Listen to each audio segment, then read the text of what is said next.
Yes friends, आज बहुत दिन बाद फिर हम लोगों ने लाइव प्रोग्राम में आया। और एक्चुअली ये प्रोग्राम एक्चुअली आज अचानक ही हम लोगों ने स्टूडियो में आया, तो सर को एक्चुअली लेके आया था मैं, mister Bahuguna sir. Earlier he was the DG forest in government of India, ministry of forest and environment, and he was also the principal secretary Tripura government में। और 2015 साल उन्होंने रिटायर किया। तो आज बहुत दिन बाद त्रिपुरा में आया, तो हम लोगों ने सर को इनवाइट किया कि सर, एक्चुअली सर त्रिपुराinfo.com का अभी जो ये है, उन्होंने एक्चुअली बहुत पहले से हम लोगों को मेंटरिंग किया और बहुत सारा हेल्प भी किया। तो वेलकम टू त्रिपुराinfo.com सर। Thank you Jayant. और सर का बारे में और भी एक बता दो। एक्चुअली त्रिपुरा का जो अभी का जो फॉरेस्ट का जो मैनेजमेंट है, ज़्यादातर जो फॉरेस्ट बेस जो इतना इंक्रीज हुआ है त्रिपुरा में, actually he is the man behind it. And ज़्यादातर ये जो फॉरेस्ट जो एनवायरनमेंट का जो अभी जो फॉरेस्ट का जो इतना पुलवाला है, एक्चुअली उन्होंने इसका जो प्लानिंग वगैरह किया था। और जो TFDPC है वो एक्चुअली एक समय में तो इतना बहाल हो गया था TFDPC का, and he is the man actually उसको थोड़ा रिवाइव किया। और one of the profit making corporation in that. Sir याद है आपको, हम लोगों ने 2004 में हम लोग मिले। Right sir. और उस समय यू आर स्ट्रगलिंग info.com, और उस समय जो है सारे भारत में आपकी जो info.com ने जो हमारी जो TFDPC की वेबसाइट बनाई, वो पूरे इंडिया में लोगों ने अप्रिशिएट की, और उससे हमको अपनी बिजनेस को प्रमोट करने का मौका मिला। और ये देख करके मुझे अब बहुत खुशी होती है। मैं पिछली बार भी आया था, आपसे मिला था, पर अब की बार आपने देखा आपने कितना एक्सपेंड कर दिया है। और आप जिस ढंग से इस राज्य की सेवा कर रहे हो, उस ढंग से जो यूथ में एक प्रकार का एक माहौल आप बना रहे हो कंपटीशन के लिए। अभी देखिए, अभी हर चीज के लिए बहुत कंपटीशन हो गया है। देश में लिमिटेड स्कोप्स रहता है, और आप जिस ढंग से ये त्रिपुरा ईयर बुक आपने जो निकाली है, ये यहाँ के बच्चों के लिए कंपटीशन के लिए एक संजीवनी का काम है। तो आप जिस ढंग से एक जर्नलिस्ट होते हुए समाज की सेवा कर रहे हो, न्यूज पेपर के अलावा, या न्यूज में जो न्यूज पेपर में आप अपने कॉलम लिखते हो या न्यूज करते हो, या आप info.com से न्यूज देते हो, उससे ऊपर जो है इक्वली आप इम्पोर्टेंस काम जो है इस स्टेट की सेवा कर रहे हो। इसलिए मैं आपको अपनी तरफ से बहुत बहुत बधाई और धन्यवाद देता हूं, और आशा करता हूं कि आप info.com जो है दिन दूनी चार प्रगति करेगा, और आप एक आयाम रखोगे पूरे नॉर्थ ईस्ट के लिए कि कैसे जनता की सेवा केवल ब्यूरोक्रेट और राजनेता भी नहीं कर सकते, एक जर्नलिस्ट भी कर सकता है। Right sir. Thank you very much sir. Thank you sir. आपने बहुत दिन बाद एक्चुअली त्रिपुरा में आया, तो कल ही आपने आया, तो ऐसे भी आप हर टाइम में त्रिपुरा का लोगों से आप टच में रहते हो। तो कैसे लगा त्रिपुरा का अभी जो नया जो एक डेवलपमेंट है, गवर्नमेंट जो इनिशिएटिव्स है, तो क्या क्या चेंजेस आपको देखने को मिल रहा है? देखिए, सबसे पहले तो मैं आपको ये बताऊं कि मैं हमेशा त्रिपुरा के फार्मर्स से, और जिन लोगों को जैसे जो आपके यहाँ बहुत सारे ऐसे ट्रेडिशनल हीलर हैं, एक राजेश देवनाथ है जो कि विशालगढ़ में रहता है, वो लिकोडर्मा का इलाज पूरे इंडिया में, मैंने ऐसे लोगों को बहुत आगे बढ़ाया, इनके टच में रहता हूँ, और मुझे इनकी खबर मिलती रहती है। पर मीडिया में तो कभी कभी उल्टी सीधी बातें भी लोग आती हैं। पर जब मैं कल त्रिपुरा में लैंड किया, तो मैं आश्चर्यचकित रह गया कि जितना अच्छा एयरपोर्ट बनाया है, बहुत सुंदर एयरपोर्ट बनाया है। और उसके बाद मैंने 2020 में आया था, मैं देख रहा हूँ कि बहुत अच्छा यहाँ पे डेवलपमेंट हो रहा है। जब मैं वहाँ भी गया था इंडो बंगला बॉर्डर में, क्योंकि इंडो बंगला जो चौकठाखोला में एक पार्क बना है, उसमें मैं थोड़ा इन्वॉल्वमेंट रहा जब मैं सेक्रेटरीट में था, तो मुझे बहुत अच्छा लगा, बहुत सुंदर बना रखा है। वहाँ तक मैं गया हूँ, रोड्स बहुत अच्छी हो गई हैं, डेवलपमेंट बहुत अच्छा है, और ये लग रहा है कि प्रॉस्पेरिटी जो है जैसे वो सर हो रहा है। सर आपने सर उसमें किया सर फेनी ब्रिज, जहाँ वो साबरूम में है, साबरूम में नहीं गया मैं। वो सर एक्चुअली साबरूम में एक ब्रिज हो रहा है, तो वहाँ पे ये ब्रिज का थ्रू से चट्टग्राम से हम लोगों का कनेक्टिविटी मिल जाएगा। चट्टग्राम नहीं, वो तो बहुत अच्छी बात है, वो मैं सुन रहा हूँ। पर मैं अपनी तरफ से मैं देख रहा हूँ कि उदयपुर की रोड बहुत अच्छी हुई है, बहुत अच्छी हो गई है।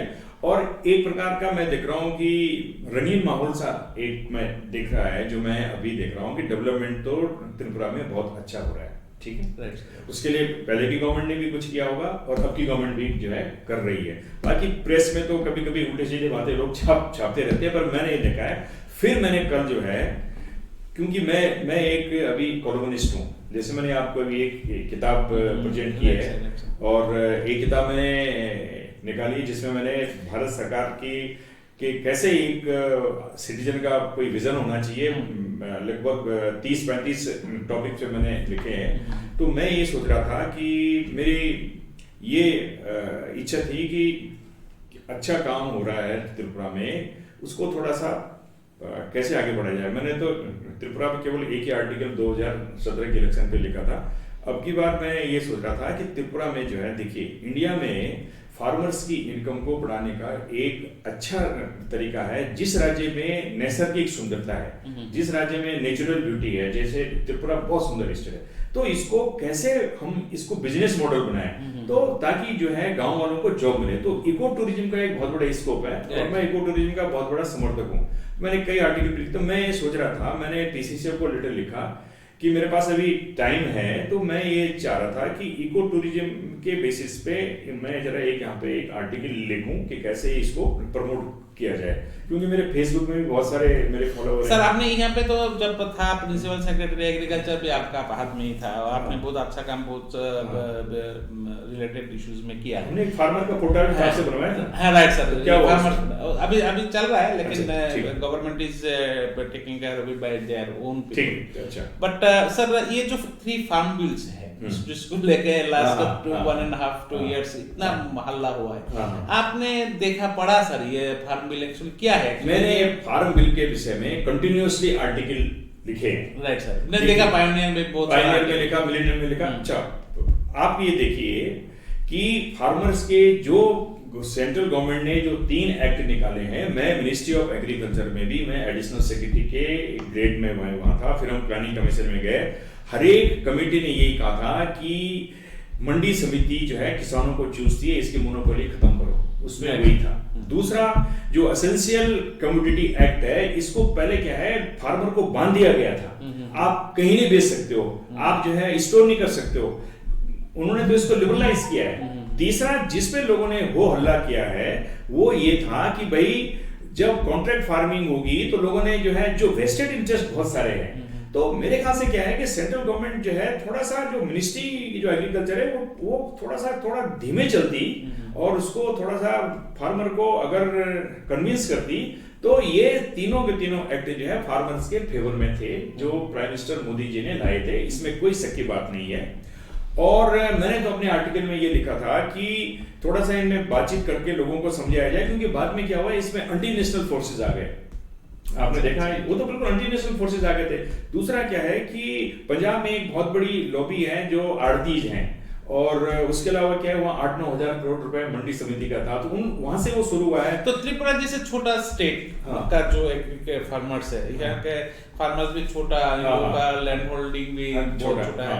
ये फार्मर्स एक्ट और बिल जो है, ये अगर इम्प्लीमेंट होने से कैसे बेनिफिट, क्या बेनिफिट मिलता है? अगर ये फार्मर्स का देखो, पहले भी जब मैं यहाँ पे था तो मैं यही कहता था कि जैसे फार्मर्स, छोटे फार्मर जो है ना, देखो गवर्नमेंट ऑफ क्या है, सब्सिडी देती थी ट्रैक्टर के लिए, इम्प्लीमेंट के लिए।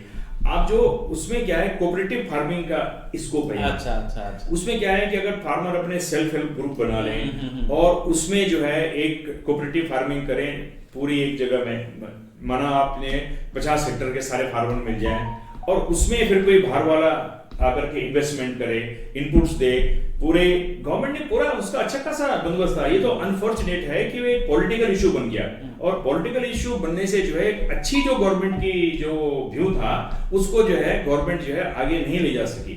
नहीं, ऐसे गवर्नमेंट तो यहाँ पे भी जो है ये फार्मर जो कोऑपरेटिव फार्मिंग है, अभी जो है इसका बहुत बड़ा स्कोप है, और यहाँ एग्रीकल्चर में डाइवर्सिफिकेशन होना चाहिए, हॉर्टिकल्चर में डाइवर्सिफिकेशन होना चाहिए, और स्पेशली जो इंडिजिनस काउ है यहाँ पे जो है एनिमल हस्बेंड्री। देखिए जब एनिमल हस्बेंड्री का आज इंडिया में 25% का कंट्रीब्यूशन है एग्रीकल्चर की प्रोडक्टिविटी में, ये जो है आप आराम से 45 से 50% तक ले जा सकते हो। अगर फार्मर की इनकम डबल करनी है तो इस तरह के जो डाइवर्सिफिकेशन है, इनोवेटिव आइडियाज है, वो उसमें थे। नहीं वो तो है, एक्चुअली प्रॉब्लम क्या है ना सर, यहाँ पे त्रिपुरा में एक्चुअली लोगों को पता ही नहीं है कि एनिमल हस्बेंड्री में, एग्रीकल्चर में गवर्नमेंट का बहुत सारा स्कीम्स है, लेकिन फार्मर्स लोगों को, एग्री और हॉर्टी फार्मर्स को पता ही नहीं है। इसीलिए तो हमने आपके साथ, जब मैं यहाँ पे एग्रीकल्चर सेक्रेटरी था, तो हमने तो यही किया था कि एक फार्मर की पोर्टल बने।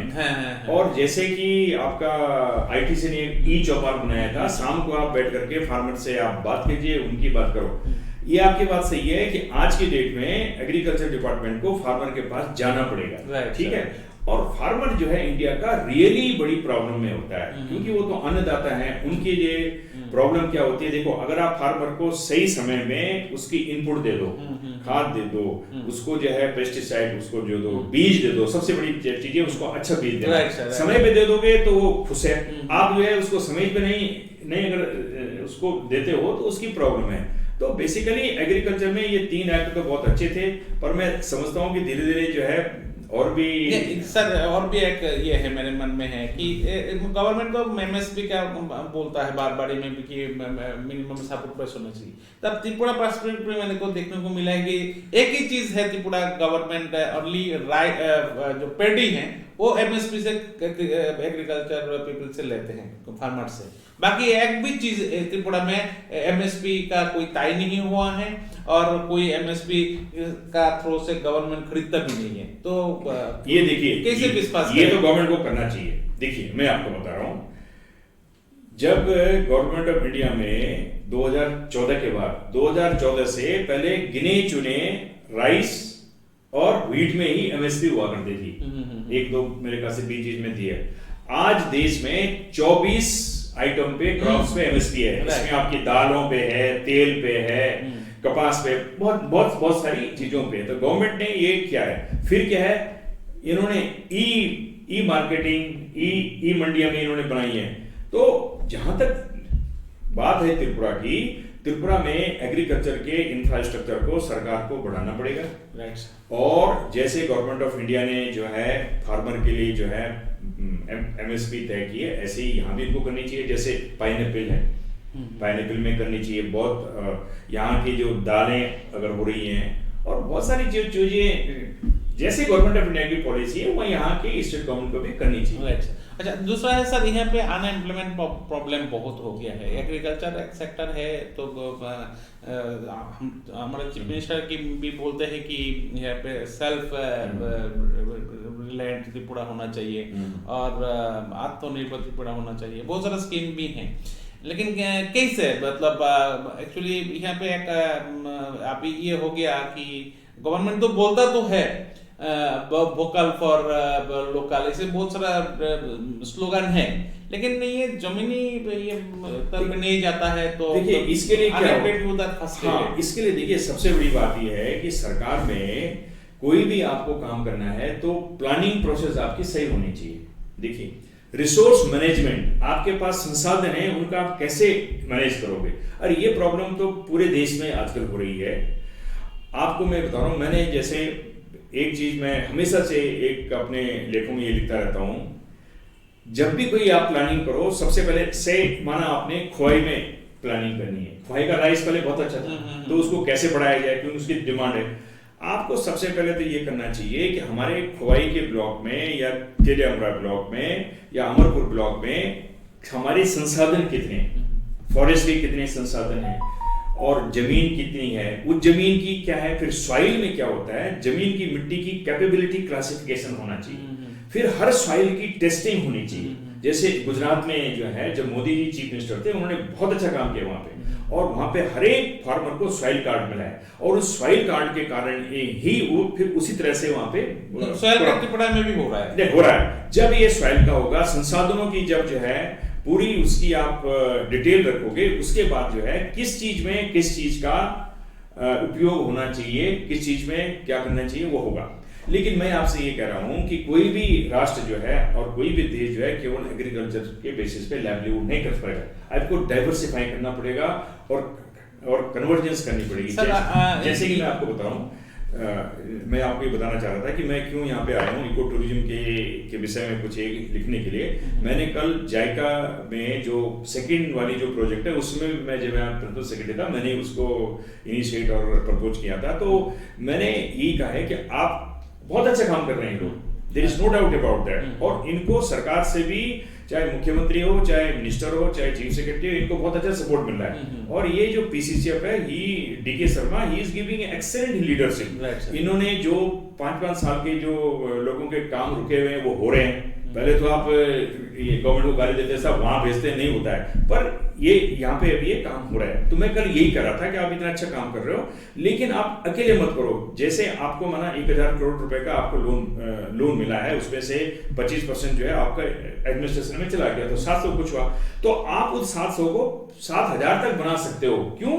हर जगह से आप देखो, जहां पे जायका का जो प्रोजेक्ट है, ये इंटीग्रेटेड काम भी ये लोग कर रहे हैं, ये फॉरेस्ट बेस। तो उसको नोडल बना करके आप ये देखो, जो इनके सेल्फ हेल्प ग्रुप हैं, सेल्फ हेल्प ग्रुप को आप जो है स्ट्रेंथन करके, उनको लोन लेकर के इंडिपेंडेंट बना करके, और यहाँ पे नेचुरल रिसोर्स बेस ही यहाँ पे अभी कुछ हो सकता है।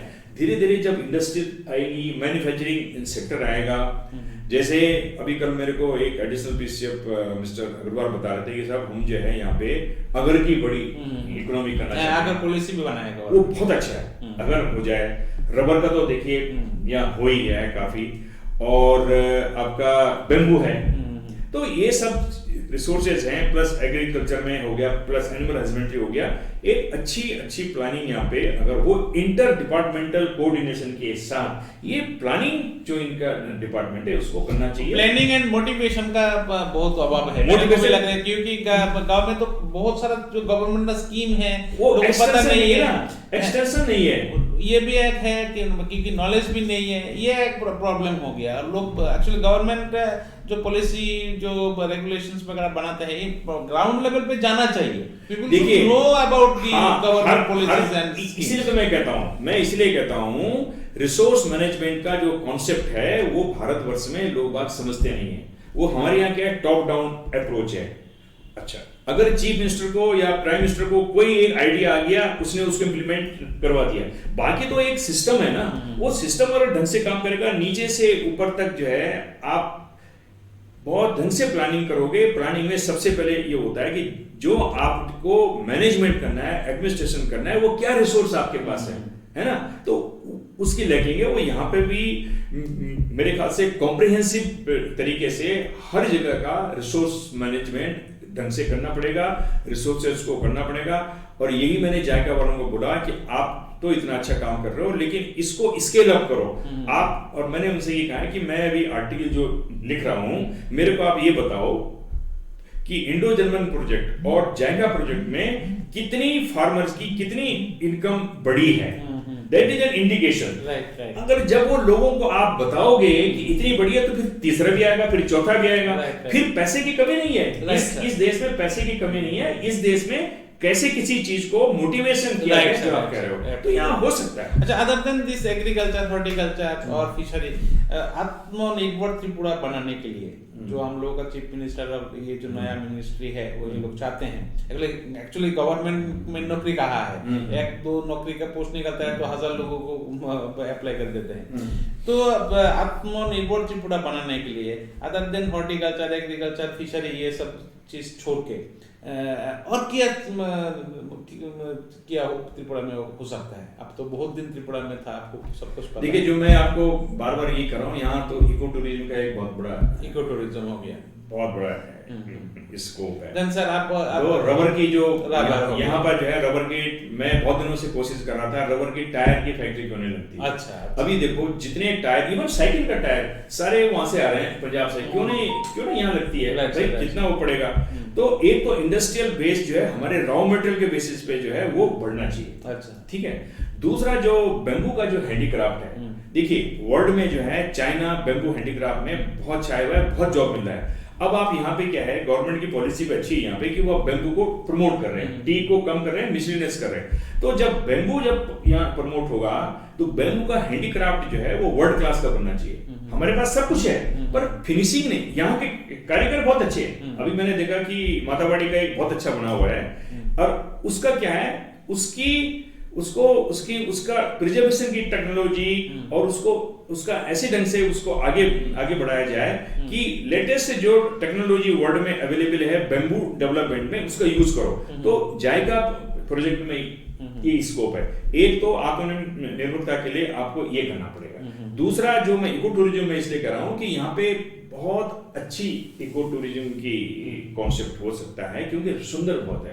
अच्छा, फिर आप उसको क्या करो, यहाँ अंडुलेटिंग है, जगह जगह आप लेक बना रहे हो। कभी पहले पता नहीं अब कितनी मछलियां आ रही हैं आंध्र प्रदेश से, लेकिन हम लोगों का ये विजन था हम फॉरेस्ट एरिया में इतनी लेक बना देंगे कि कहीं बाहर से जाने की नहीं। और अभी मेरे को फॉरेस्ट डिपार्टमेंट ने बताया कि 200 लेक यहाँ ऐसी हैं जिसमें कि वाटर पेरिनियल है, हर समय है। तो एक फिशरी पे स्कोप है, फिशरी में अगर आ जाएगा तो लोगों को प्रोटीन की कमी भी नहीं होगी, आप जो है एक दूसरे खाओगे। तो मेरा कहने का मतलब है कि सबसे पहले जो है आप नेचुरल रिसोर्सेज पे जो है यहाँ ध्यान दीजिए और एग्रो प्रोसेसिंग कराइए। सर ये मध्यपुरा में ऑर्गेनिक फार्मिंग का स्कोप कितना है? देखिए, ऑर्गेनिक फार्मिंग का यहाँ बहुत अच्छा स्कोप है और दोनों रखिए, ऑर्गेनिक फार्मिंग रखिए। देखिए यहाँ पर तो वैसे भी फार्मर की जो मेरे ख्याल से जब मैं यहाँ था तो उस समय 60 ग्राम केवल फर्टिलाइजर है, जबकि पंजाब और जगह तो बहुत हाई है। तो यहाँ पे तो सेमी ऑर्गेनिक तो हो ही रहा है, ठीक है ना।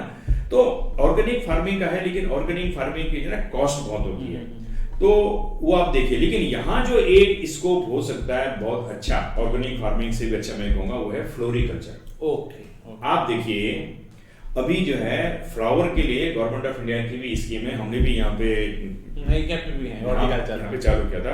आप देखिए आज सिक्किम के जो फ्लावर हैं और ऑर्किड फ्लावर सारे दिल्ली में जा रहे हैं। और हिमाचल में क्या है पता है, मैं एक जगह गया था जब मैं डायरेक्टर जनरल था, मैं फ्लोरिकल्चर को बहुत ज्यादा प्रमोट करना चाहता हूँ क्योंकि एक इतनी बड़ी जगह में जो आपका ये है ना स्टूडियो, इसके डबल एरिया में आप एक साल में 20 लाख रुपए के फ्लावर बेच सकते हो।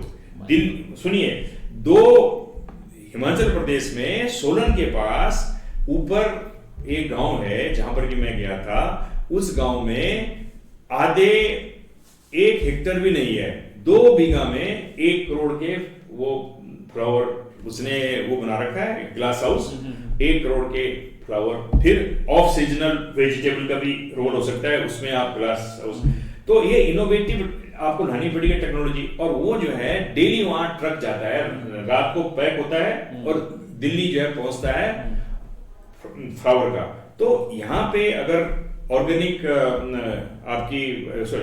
आप अगर फ्लोरिकल्चर करें तो मैं तो कहूंगा कि फ्लोरिकल्चर पे ज्यादा जोर देना चाहिए। ऑर्गेनिक फार्मिंग भी धीरे धीरे करो क्योंकि ऑर्गेनिक फार्मिंग का इंडिया में 7,500 करोड़ का भी एक इन्होंने सोचा है कि इसको बहुत बहुत आगे ले जाना है जो अभी है।